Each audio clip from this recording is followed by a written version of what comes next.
दोस्तों, सफलता हर कोई पाना चाहता है, परंतु कैसे, कब, किस तरह उसे पाया जा सकता है, इस बात से बहुत कम लोग ही वाकिफ है। सब चाहते हैं कि उन्हें बिना परिश्रम यानी बैठे बैठे सफलता मिल जाए। तो वहीं कुछ लोग ऐसे भी हैं जो सफलता हासिल करने का रास्ता जानते तक नहीं। आचार्य चाणक्य एक ऐसे विद्वान है जिन्होंने अपनी नीतियों के जरिए जनमानस को कई बार प्रेरित किया है। उनकी नीतियों के माध्यम से व्यक्ति के लिए अपने जीवन में से कई बाधाओं को पार कर पाना बेहद आसान हो जाता है।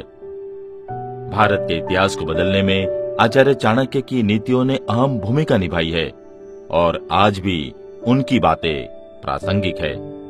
हम लोग अपनी भाग दौड़ भरी जिंदगी में भले ही इन नीतियों को नजरअंदाज कर दें, लेकिन ये नीतियां ही जीवन की हर कसौटी पर आपकी मदद करेगी।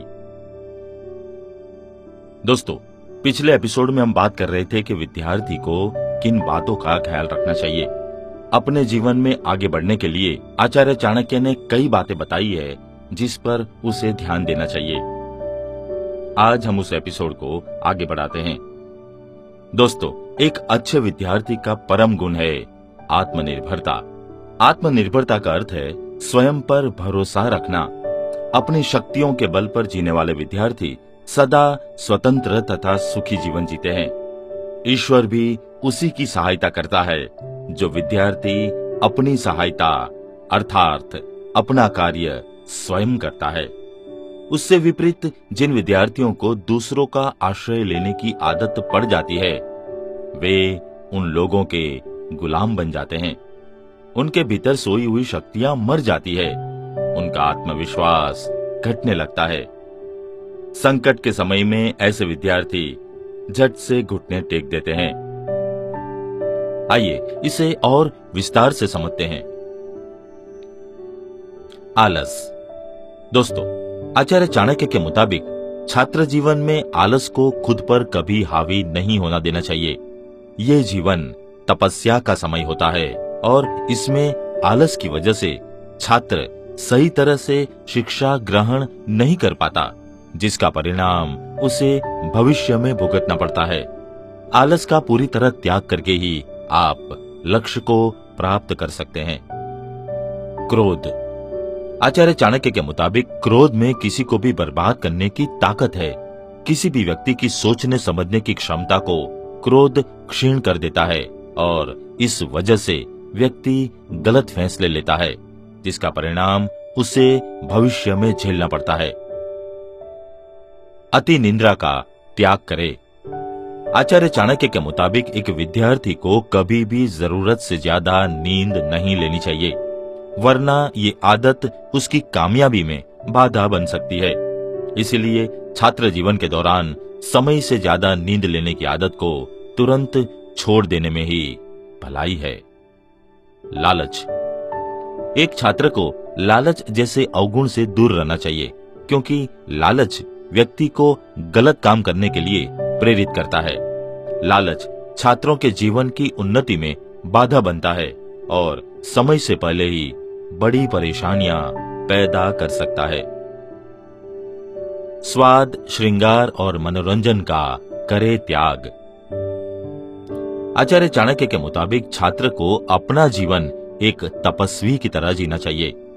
संतुलित और साधारण भोजन ही करना चाहिए।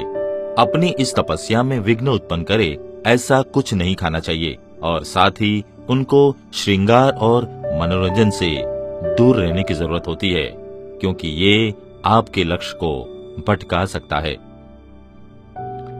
गुरु का अपमान न करे। दोस्तों, जो व्यक्ति जीवन में गुरु का अपमान करता है वह कभी सफल नहीं हो सकता। इसीलिए कभी भी गुरु का अपमान न करे। याद रखें, किताबों के साथ साथ आपकी सही शिक्षा सिर्फ गुरु के सही मार्गदर्शन से ही पूर्ण होती है। इसीलिए अपने गुरु का हमेशा आदर करें। माता पिता का न करे अपमान। दोस्तों, माता पिता को भगवान से भी ऊंचा माना गया है। माता पिता ही बच्चे के सबसे पहले गुरु होते हैं और उनकी तरह ही वह बच्चे को शिक्षित करते हैं। इसीलिए अपने पूरे जीवन के दौरान माता पिता का कभी भी अपमान न करे। आइए इसके अनुसंधान में एक कहानी सुनते हैं। अरविंद ने कमरे में घुसते ही उदास बैठे कैलाश को देखा। वह उसे वहां देखकर हैरान हुआ, क्योंकि आज कैलाश खेलने नहीं गया। पूछने पर पता चला कि कक्षा में परीक्षा का परिणाम घोषित हुआ था। हमेशा प्रथम आने वाला कैलाश इस बार कोई भी स्थान प्राप्त नहीं कर सका था, इसीलिए उसे अपने पर खींच आ रही थी। जब कोई हमदर्दी प्रकट करता तो उसे लगता कि उसकी हंसी उड़ाई जा रही थी। खेलने जाएगा तो साथ ही कुछ न कुछ जरूर कहेंगे। अरविंद ने कहा, क्या तुम कभी भी घर से नहीं निकलोगे? फेल तो नहीं हुए, इसमें चिंता की क्या बात है? कैलाश परेशान था, क्योंकि उसे लग रहा था कि जैसे उसकी कोई कीमती वस्तु उससे छीन ली गई हो। चिंता करने से क्या बनता है? तुम्हें तो इससे सीख लेनी चाहिए और अगली कक्षा के लिए अभी से मेहनत करनी शुरू कर देनी चाहिए। तुमने खरगोश और कछुए की कहानी तो सुनी होगी, अरविंद ने कहा। कैलाश के अनुरोध करने पर अरविंद उसे कहानी सुनाने लगा। एक दिन एक कछुआ धीरे धीरे चला जा रहा था। तभी उछलता कूदता एक खरगोश आया और बोला, कछुए मामा, तुम तो बहुत सुस्त हो और धीरे धीरे चलते हो। कछुआ बोला, मुझे ऐसे ही चलना अच्छा लगता है। मैं कैसे भी चलूं, लेकिन किसी बात में तुमसे पीछे नहीं रहता। खरगोश अकड़कर बोला, अच्छा, एक दिन मेरी तुम्हारी दौड़ हो जाए। कछुए ने हां भर दी। फिर उन लोगों की दौड़ हुई क्या? कैलाश ने पूछा। दोनों की दौड़ हुई। अब पता है कौन जीता? अरविंद ने कहा, खरगोश ही जीता होगा, और कौन? वह तेज भागता है। कैलाश ने जवाब दिया, नहीं, खरगोश तो हार गया। कछुआ धीरे धीरे चला, लेकिन लगातार चलता रहा, रुका नहीं। खरगोश रास्ते में रुककर आराम करने लगा। अरविंद ने जवाब दिया, भैया, यह कहानी तो मजेदार है। हमें भी कछुए की तरह लगातार काम करते रहना चाहिए। थोड़ी सी सफलता मिलने पर हम बीच में सुस्ताए बैठ जाते हैं, कैलाश ने कहा। अरविंद बोला, हाँ, यह बात सही है। थोड़ा थोड़ा नियमित रूप से पढ़ो, रोज का काम रोज खत्म करो, फिर देखना कि एक दिन कछुए की तरह तुम भी तेज दौड़ने वाले खरगोश से आगे निकल जाओगे। भैया, आपकी बात तो ठीक है, पर मेरा मन साथ नहीं देता। सब सूना सूना सा लगता है, मन में कोई उमंग नहीं है। कैलाश की बात सुनते ही अरविंद ने उसे समझाया, मन के हारे हार है और मन के जीते जीत।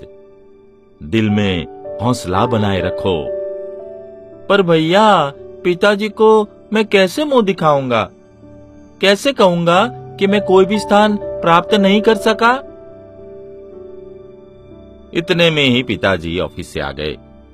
आते ही कैलाश का परीक्षा परिणाम पूछा। कैलाश तो मुंह लटकाए खड़ा रहा। अरविंद ने बताया कि उसे कक्षा में कोई भी स्थान प्राप्त नहीं हुआ है, इसीलिए वह दुखी है। दोस्तों, आज के एपिसोड में बस इतना ही।